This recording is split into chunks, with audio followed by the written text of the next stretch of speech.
the tackle of the year. He's a cking cheater.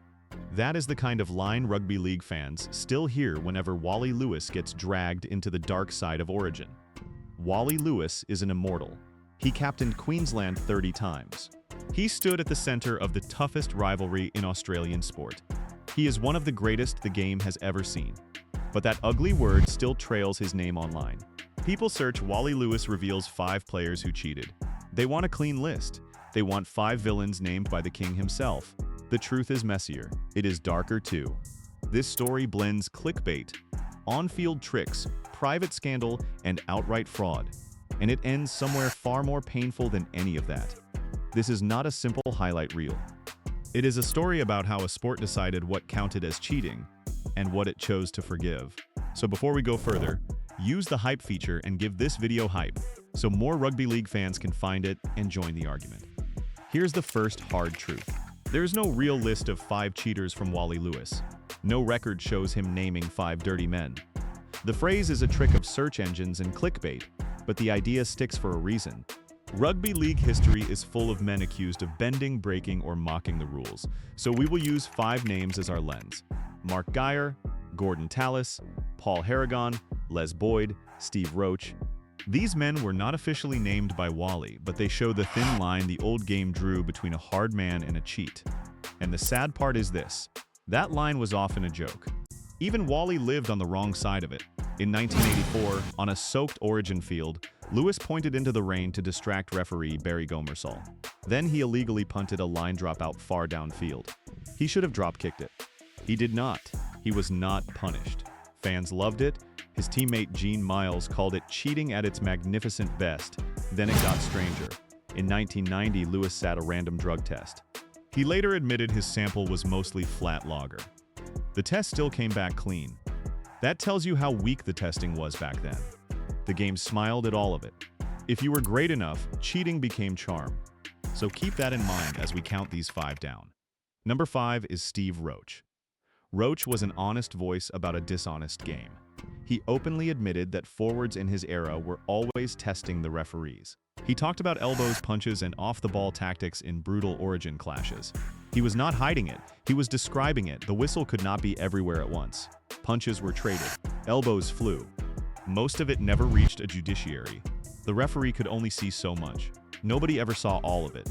The rest happened in the dark, and that is the scary part. This was not one bad man. It was a whole style of play. Everyone pushed the line at once, so the line stopped meaning much at all. Roach makes the point clear. The old forward culture treated cheating as a normal day at work. It was just the job. Number 4 is Les Boyd. Boyd is the darkest name on this list. His reputation for dangerous tackles and violent incidents grew extreme. It got so bad that he was once banned from rugby league in Australia. Sit with that for a second. A player so wild that the sport itself shut its door on him. Boyd shows the moment hard football stops sounding brave, it starts sounding like a sport that lost control. With Boyd, the talk of toughness runs out. What is left looks a lot more like harm. Other men got a fine. Boyd got the door. He is the line crossed. Number 3 is Paul Harragon. Harragon was famous for aggressive forward play. Rivals claimed he had a gift. They said he knew how to get away with foul play unseen.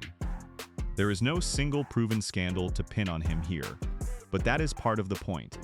He fits the forward culture where pain, fear, and hidden cheap shots could be praised as skill. Fear was a tactic.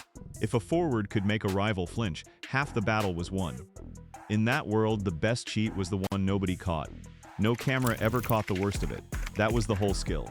The crowd called it grit. Some rivals called it something worse. Harragon carried that suspicion for years. Number 2 is Gordon Tallis. Opponents often accused Tallis of borderline illegal wrestling, late hits, and intimidation. But his clearest moment came in Game 1 of the 2000 State of Origin. The score was locked at 16-all. Tallis believed New South Wales had knocked on. The referee did not agree, so Tallis confronted referee Bill Harragon. He called him a cheat, again and again. Harragon sent him off. Queensland was down to 12 men. New South Wales scored the winning try in the final minutes. Here is the twist. Tallis did rough things for years and stayed on the field. But one word ended his night. Harragon later said cheat was the one word he would never accept from a player. In rugby league, the insult was more dangerous than the act. Number 1 is Mark Geyer. Geyer built a reputation in the late 1980s and 1990s for pushing fear as far as it would go. He turned physical intimidation into a weapon. His name is tied forever to a famous 1991 Origin clash with Wally Lewis on a rainy night. The two squared off in the rain, eye to eye, and the moment became legend. Two hard men in the storm. That image never faded. Years later, fans online mixed that wild confrontation with Lewis's own personal troubles. Lewis split from Jockey, his wife of 36 years, and the story grew strained and public. Fans blended one rainy night with decades of private pain. That tells you something. In rugby league memory, the line between the man and the myth almost vanishes. Geyer stands for the player who pushed dread as far as the game would allow. So who really cheated?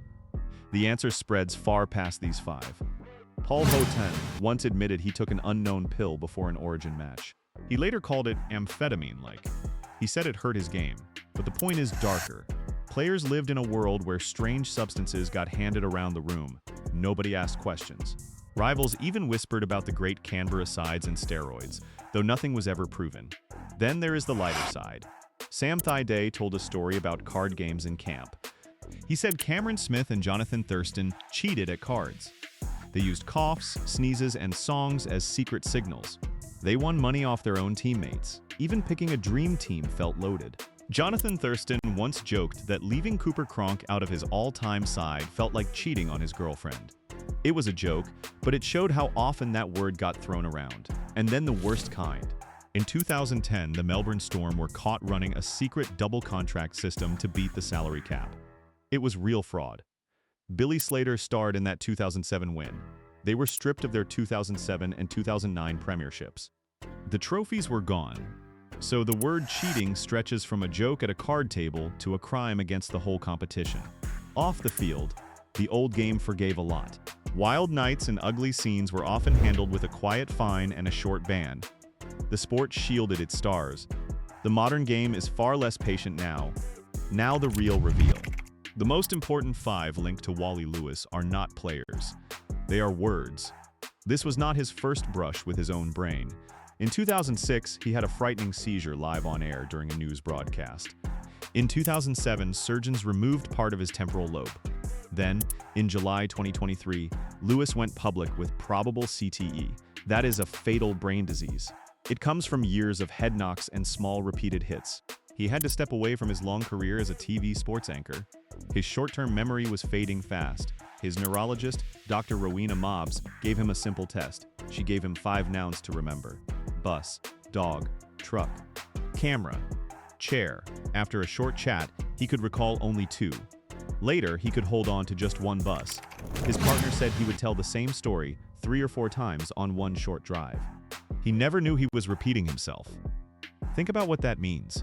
A man who once commanded a whole stadium could not keep 5 small words in his head.